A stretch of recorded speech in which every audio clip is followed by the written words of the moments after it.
to the Paranatural Podcast. My name is Ben. And I'm Theodore Roosevelt. Teddy Roosevelt? This is a new show now. We're just going to hear all about the life and times of Teddy Roosevelt. I liked hunting. Hey, dude, Teddy Roosevelt was a G. Anyway, that's not Teddy Roosevelt, unfortunately. He's Jake, and we are so glad to have you with us tonight as we venture into the deep, dark jungles of Southeast Asia and talk about the Batutut. Jacob, how you doing tonight, buddy? I'd be doing better if there was a threatening way to say Batutut. I know, that's why I love it so much. The Batutut. That is why I love it so much. It's a very cute name for a very not cute cryptid. I mean, there's not many cute cryptids out there. Mothman's kind of adorable. Not the statue. No.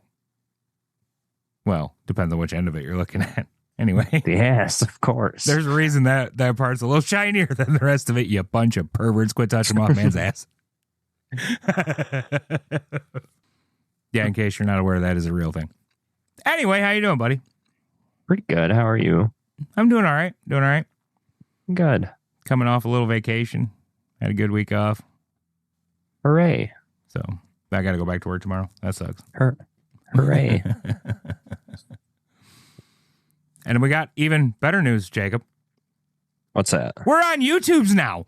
We're on the YouTube. Our show is officially on the YouTube. So if YouTube is where you prefer to get your podcast, you can get it over there. And if you're listening to us on YouTube right now, or, you know, if you just love us enough and you have a YouTube account, even if you don't want to listen, but you want to go over there and hit subscribe and maybe leave some comments or something, that would be really cool. That'd help us out. Get going over there. I read 72 or 78% of people listen to their podcast on YouTube. So come on, guys. At least push the subscribe button and say how much you love me. Yeah. Maybe Ben too. Yeah, maybe me too. I don't really care, though. Tell me you hate my guts. I don't care. Every comment is still for the algorithm. So I can't remember which one I was looking at. I think it might have been Apple. No, it wasn't Apple. But I saw we got a 1-star review. Oh, we did? Yeah. I didn't see that. Yep. I'll have to go looking for it. 5 stars and then one star. I'll have to go see if they said anything. No.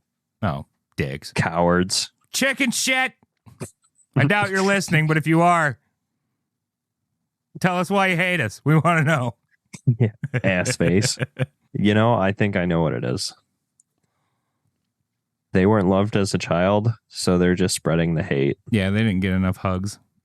Yeah, well. And they don't realize we will hug them. I like to think that the Paranatural Podcast, listening it's like an audio hug. Yeah. And it made them uncomfortable. That could be. Some people just just aren't. What it is. They're just not good with the affection. Fuckers. I mean, it couldn't be because we're morons. That just doesn't even sound right. Right. People love us because we're morons. Exactly. Oh, 1 star. Yeah, well. When you go public, it's not all fun you don't and rainbows, go back, I guess. Well, I'm going to find out who it is and give him a 1 star out of spite. I'm going to give him a 5-star just so he knows that we're nicer people than him. I'm not. I hate him. Or her. I'm not biased. Or they, them, or whatever you are. Anyway. That's where the bias is. So, let's get on with things now before we get canceled. We're on YouTube now. They don't take kindly to this sort of talk. Assholes. All right. So, the Batutut is a creature that lives in the remote regions of Southeast Asia, namely Vietnam and Laos. Many of the stories that we have of the creature come from members of our military who served in the Vietnam War. And instead of going through a lot of long stuff like I usually do about it, I'm just going to let the accounts kind of speak for themselves. Starting with this one. One American GI at the time describes a scene in which a section of his platoon was tasked with hunting down Viet Cong deep in the wilderness. Contact was made and a firefight ensued, as they do during wartime. Bullets whizzed overhead, shredding vegetation and chewing up the bark of the centuries-old banyan trees. The deafening roar stopped, and there was a rustling from a bamboo grove nearby. The American GIs fixed their bayonets. It would not be unlike the Viet Cong to mount a head-on assault. The so-called human wave attacks made them some of the most feared fighters in the world. But what emerged from the undergrowth did not look Viet Cong. In fact, it didn't even look human. The GIs reported that the creature was around 6 feet tall, heavily muscled, and covered head to toe in reddish-brown hair. It walked upright, or rather bounded on its hind legs, like a person, but moving faster than even the best-trained Olympic athletes. Next came screams of terror from the silent enemy. The Viet Cong were usually like ghosts, but now the ghosts of the forest had seen something that terrified even them. The Americans laid low until the screaming stopped, and then advanced slowly on the Viet Cong position. They came across a soldier, torn completely in half. An injury no bullet could have caused. It looked far more like an encounter someone might have had with a grizzly bear. The soldiers returned to base, and only then did they learn that they were not the only people to have encountered such a creature. Previous soldiers in the area had called them rock apes for the way that they'd throw stones at soldiers, friendly or enemy alike. So that is the Batutut. Now, first off, I would like to take a moment to acknowledge the fact that for a change, Batututs are not 7 feet tall. I noticed that. Most reports actually have them being between 5 and 6 feet tall. So you got a Usain Bolt Brock Lesnar thing. Yeah. So other than the diminutive stature, it is bipedal, heavily muscled, covered in reddish-brown hair, which sounds a lot like a Bigfoot. By golly, it does. Like a little Bigfoot. Now, that particular story is said to have occurred in the Vu Cang Nature Reserve in central Vietnam, which is not the only place people claim to encounter such creatures, but does seem to be something of a hotspot for them. Local people in the area call them Ujit, or hold on, Guyo Rung. The Zaza got me speaking Esperanto. Yeah, I can't say half of this shit. Either way, it roughly translates to forest people. Mm. And stories of them go all the way back to the first inhabitants of the jungle. This area is also where we get the first quote-unquote Western accounts of the Batutut. Yeah, Batut. And I found this one on web.archive.com. And Google translated it to English for me. It was originally in French, which, if you don't know, historically, there was a lot of French influence in Vietnam prior to the communist thing happening. Oui. So this one goes, it's a strange story that our comrade, Jules Heroy, formerly from Indochina, tells us here. It seemed good to us to deliver this testimony in the columns of Caravel, because it clearly shows the persistence in many places in the world of strange beings, half men, half animals, like this abominable snowman, the Yeti, subject of so many fears, legends, and stories. On the night of August 23rd to 24th, 1947, a small column of Jurays, Sedangs, and Banars of around 20 men coming from Kon Mahar, and yeah, I don't know if I'm saying any of this right, so just roll with it. A small Moy village, lost in the monsoon clouds, was heading toward Cambrai to reach Kontum. Night walk is silent as possible in this region of large primitive forest, which had smothered the usual Indo-Chinese bush. I think that paragraph means they were walking quietly through the... I don't know for sure. Google Translate is awesome, but it leave some stuff to be desired sometimes. Suddenly, at the head of the column, a cry, or rather a grunt, followed by a sound of flight. Then the instructions for silence were reduced to nothing. So whatever it was got the guys real excited. Sedangs, Jarrays, and Banars called to each other. It was not possible to silence them. Their emotion was at its peak, emotion and not fear. The silence seemed impossible to restore. I called Sornang, former sergeant of the French army, the greatest tracker in the province of Khantoum, remarkable connoisseur of the bush, and here is what, assisted by other guards speaking French, he told me. In the silent march, the head of the column had surprised and disturbed a wild man. It was neither an animal nor a monkey, but a rather large wild man who walks upright, eats fruits, insects, anything he can catch. Unlike the monkey, it was the subject of a food ban from all tribes. So, just to clarify, that meant that unlike the monkeys in the jungle, the tribes decided they don't eat these things. They'll eat the monkeys. They're not eating these guys. I would. This man, the Batutut, lived alone. Sometimes only at night you could hear him calling his female or his male, but it was difficult to see him. The simple fact of having met him filled all the men in the column with joy.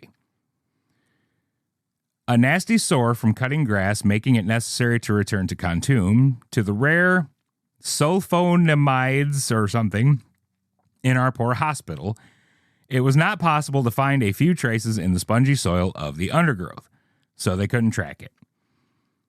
In the morning, we stopped at Kamsumlu, at the home of Father Gifford, a missionary with great knowledge of the Mois, Sedangs, and Banars. He confirmed to us that in the north, in the direction of Mambuk, the Sedangs told the same thing, and that for his part, he had never met the wild man, but the stories of his catechumens, I have no idea what that word is, were clear about him.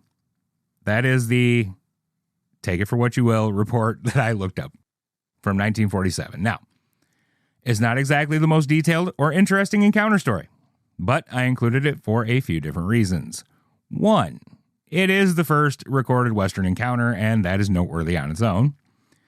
Two, it proves that, contrary to some debunk-minded individuals, encounters with Batutut were not just GI hallucinations brought on by the combined factors of combat stress and the use of the old jazz cabbage, which is something that a lot of people say when it comes to these encounter stories, is that they smoked a little bit too much marijuana and they were seeing shit. Now, I don't know about combat stress. I have never been in combat, and I do have great respect for all those who were. But I do know that the Mary Jane has never made me or anyone I know of hallucinate ape men in the forest. Okay? That's a different kind of substance. Now, the third thing that the 1947 account shows, which I find interesting, is that prior to the war and conflict invading the Batutut's home region, they seem to have been much more docile and even skittish creatures. The locals often spoke of them as usually running from people. There were stories, though, of encounters with Batutut that were a bit more bold than their contemporaries. These would accept food from the people they encountered, would come into camp at night and just steal shit, or, on a few very rare occasions, would slip out of the jungle in ghostly silence and appear seated next to the fire as if part of the group. And if you want to talk about an underwear-changing fucking experience, Jacob, 1 minute you're just sitting there minding your business, roasting weenies, and the next minute there's a fucking Bigfoot sitting next to you. Like, what do you offer him a s'more at that point? Like, what do you do? I think I would. I wouldn't be able to, definitely through studded breath, be like, chocolate. Like, hello? How are you? Here you go, fella. Right? Now, after the conflict began, encounter stories began to change into stories like I will share from wolfenhaus.com.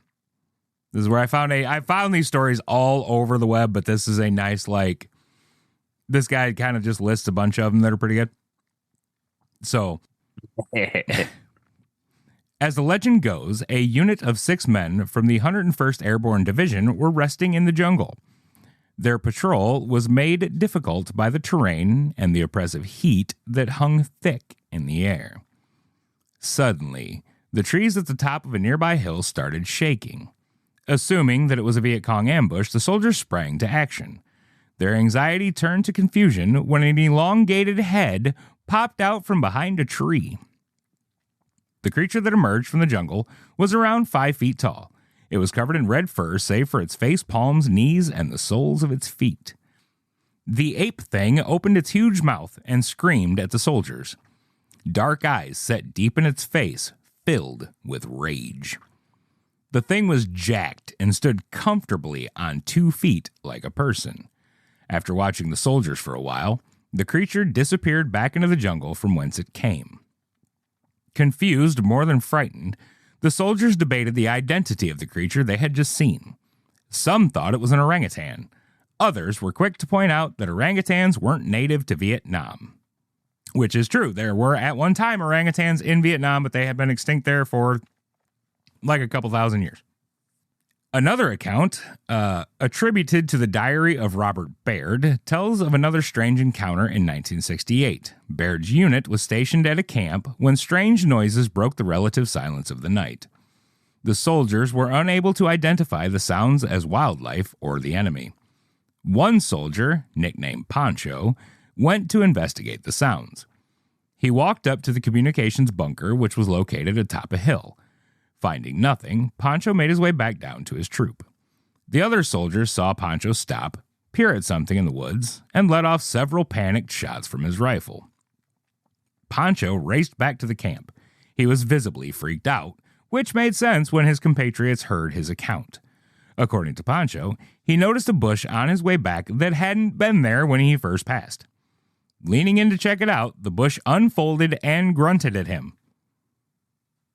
So, yeah, that would be a little bit freaky. And then here's another story from a man named Michael Kelly of the 101st Airborne, who reported an encounter with hundreds of the rock apes. Now, notice I said hundreds. His platoon was having lunch in a clearing when a group of 8 rock apes came sauntering out of the jungle. The soldiers assumed that it was the enemy, so they lit the jungle up with everything they had. Assault rifles, grenade launchers, and a litany of swearing poured into the trees. Kelly, who was at the far end of the clearing, grabbed his gun and rushed to cover with his platoon sergeant. They peered over the top of the fallen tree, behind which they took shelter, ready to engage a large enemy force. To their surprise, they saw hundreds of 5-foot-tall creatures flitting between the trees. One large male rushed straight at the soldiers, fangs bared. According to Kelly, the rock apes barked like dogs the whole time. When the 8 men finally fled, the soldiers explored the decimated foliage. They assumed that they would find bodies littered all over the scene, but none were found. Not even blood remained. Michael Kelly commented, "This may sound very strange to you, but although I had no or little concern about killing the enemy, the killing of innocent animals turned my stomach and could enrage me if done without being a necessity. But I searched the site but found not a single drop of blood, which totally amazed me given the amount of firing that had gone on. I wonder to this day if the men were shooting just to scare the rock apes away or whether they were really just poor marksmen. The men who'd suffered the surprise looked a bit worse for the wear. And I'm sure a few had to wash their shorts out as a result of the unwelcome visit. It really scared the crap out of them, I kid you not." And that is a lot of what you get when you look into the Batutut. And then, here, I'll share this one more story. So that was not apparently the only time that a mass of the rock apes happened. It was not an isolated incident. In 1966, a highly strategic location known as Hill 868 in Quang Nam Province had allegedly been the site of a battle between the Marines and a large group of rock apes. In the account, Marines operating in the area called their captain to report movement in the brush, which they believed to be a large force of Viet Cong headed their way. The captain then radioed back saying that they should stay in place and that no one was to fire in order not to give away their position. The patrol soon radioed back to say that it had turned out that it was not Viet Cong after all, but rather a large group of hairy bipedal humanoids all around them. The Marine patrol was commanded again not to open fire, but instead to throw rocks at the creatures to scare them away. This would prove to be unwise, as the rock apes then began hurling the rocks back with great force, all the while screeching and growling all around them in the jungle, an estimated hundreds of them. Despite the assault of rocks and numerous requests for permission to open fire, the Marines were nevertheless told not to shoot, but rather to use bayonets instead. Shortly after, the captain could hear screeching and screams from pain from both Marine and ape alike over the radio, as well as the frantic message, "We're going hand to hand." Shortly after that, the hill erupted in a roar of gunfire, screams, and screeching. When the captain sent men to go investigate, the war-torn area was found to be littered with injured men, as well as allegedly the bloodied bodies of several of the mysterious rock apes. No Marines had died, but several were seriously injured and had to be evacuated by helicopter. The alleged battle became so infamous that it was called the Battle of Dong Den. Hill 868 became known among the men as being allegedly so infested with the rock apes that it was called Monkey Mountain, and it is still known as that to this day. So that's some of the encounter stories from the GIs. But the stories don't quite end there. So apparently, the Viet Cong were, like, telling these same stories to their commanders and their higher-ups. And, well, I don't know if it was the Viet Cong or the Vietnamese. Somebody in Vietnam, the little Vietnamese guys were telling the same stories. So in 1974, the North Vietnamese Party Secretariat ordered a scientific expedition to find definitive, wow, that's not even a word, definitive solid evidence of the rock apes.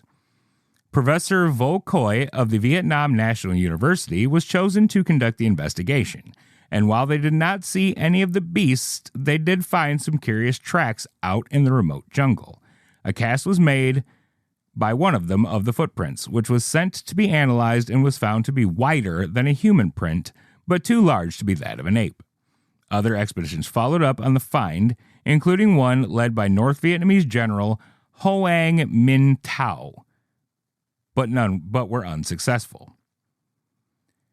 There were other times when footprints were found, and this one was in 1970 by Dr. John McKinnon, who claimed that he found the creature's tracks and believed them to be of hominid origin.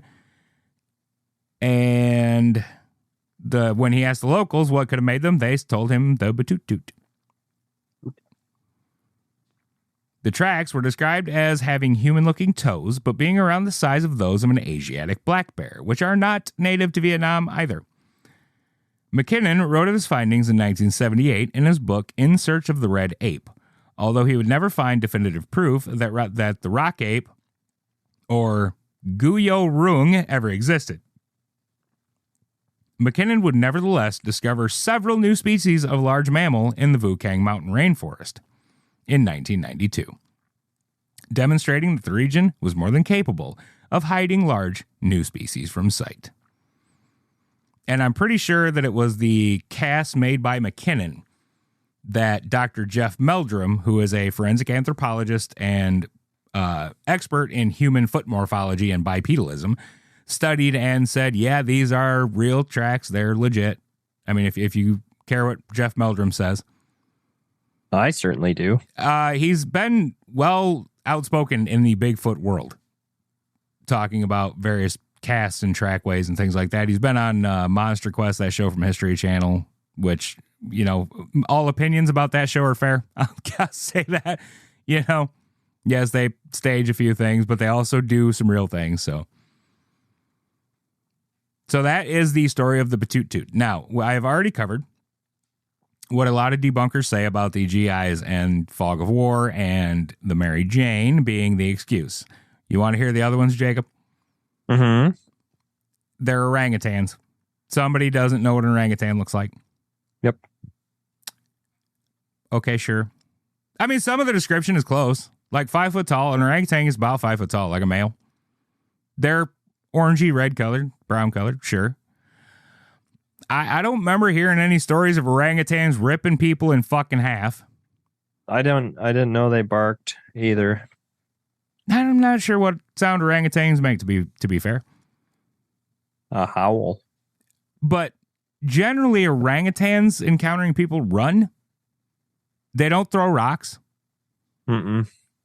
Fling shit. Maybe they do. They certainly don't throw rocks. Maybe they're constipated and it's hardening in their bowels. They certainly don't rip anybody in half, and I've never heard of orangutans gathering in the hundreds to attack armed soldiers. No, unless it's Planet of the Apes. A lot of that can be said about the second thing. Gibbons. There are honest to God people in this world that think 3 foot tall, 20-pound fucking gibbons are what these soldiers were seeing and calling rock apes. Gibbons. Those are just regular ass monkeys, y'all. Also, orangutans aren't like buff. They're pretty beefy boys. They usually look fatter than buff, but they're not like chimps. Chimps and gorillas are buff as fuck, but chimps are. Gorillas, they've got a huge body. But they got muscles though. Mm-hmm. Yeah. But orangutans, they're more lanky. Like they got slender arms and then a little bit of like. Yeah, I mean, they still strong as shit, demeanor. But yeah, I wouldn't call them like muscly. Well, they don't have the, what's it called? The moderator thing in your brain to shut down at a certain amount of muscle percentage used. Right, which is why they're so damn strong. Yeah, because I've read a lot of stories and watched a lot of Animal Planet. Chimps, any type of monkey can do some damage. They can fuck you up, but oh yeah, for real. Unless it's Planet of the Apes, I don't see them gathering in hundreds, let alone dozens. Right. Especially because they can be quite hostile, especially males to males. Like they're somewhat territorial. That's chimps though. Gorillas a little bit. Orangutans are not. Like I do not recall any story ever of a wild orangutan attacking a human being. No. Hostile towards each other. Yeah, like, sure. Two males, yeah. Sure. Yeah. But that's a whole different fucking thing than what we're talking about here. Yeah. Oh, absolutely. It's way different. So yeah, that's in a nutshell, that's Batututs. Right. The rock apes of Vietnam. They did the foot thing. You think they would be able to pair that up? Yeah, an orangutan or gibbon foot is going to be significantly different than what these tracks and other things that I read were described as being human shaped. Mm-hmm. And the only reason that they didn't think they were human is because of how wide they were. Right. So they're of a size that could very well be human as far as length goes. Mm-hmm. But what's interesting is I read about a few different tracks that were found, and every measurement is half as wide as it is long. Human feet are a third as wide as they are long. Almost universally. It's very, very close. Universally. You know what other tracks are half as wide as they are long? Bears. Bigfoot. Oh, Bigfoot. Every single time. Bigfoot tracks are half as wide as they are long.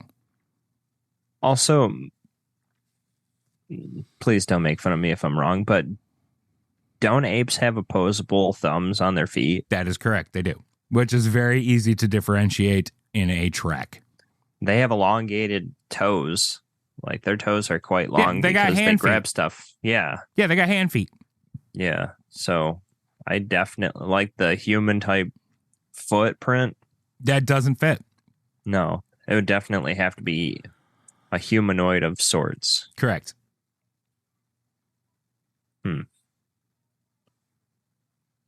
And then you just have so many people that swear to God they've seen this thing. Yeah. And through a lot of time. In an area that is hard to explore. Yeah. Where evidence is going to be very hard to find. Very hostile environment. They Oh, said yeah. rainforest. Yeah. It's the Yeah, middle you're of Vietnam. Yeah, your tracks are going to be gone. That's as jungle Nearly gets, instantly. man. Yeah. I mean, all Yeah. just a leaf litter and shit on the ground, that makes any tracks hard to fucking leave or find. I have a theory as to why they're so pissed off. Go ahead.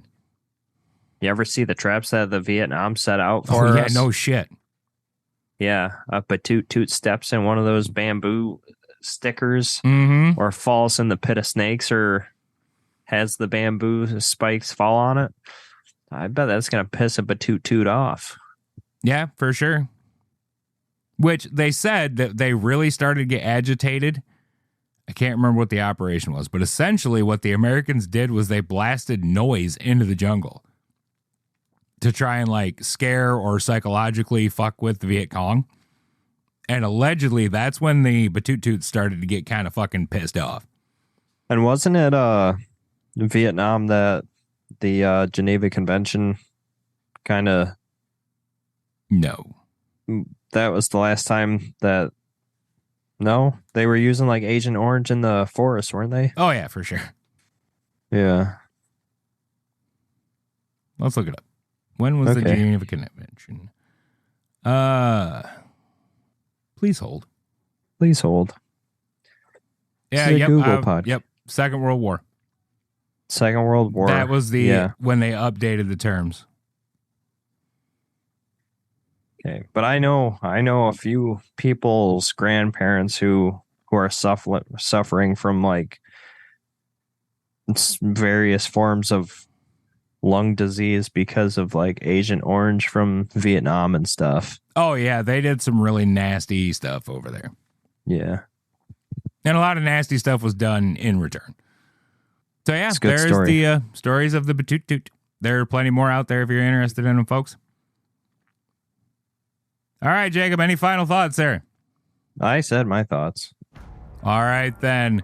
Ladies and gentlemen, thank you so much for listening and hanging out with us once again right here on the Paranatural Podcast. If you enjoy the show, please do not forget to tell a friend about us. Remember, we are on YouTube now, and if you head on over there, give us a like, give us a subscribe, leave a comment on one of your favorite episodes. It'll help us grow on YouTube.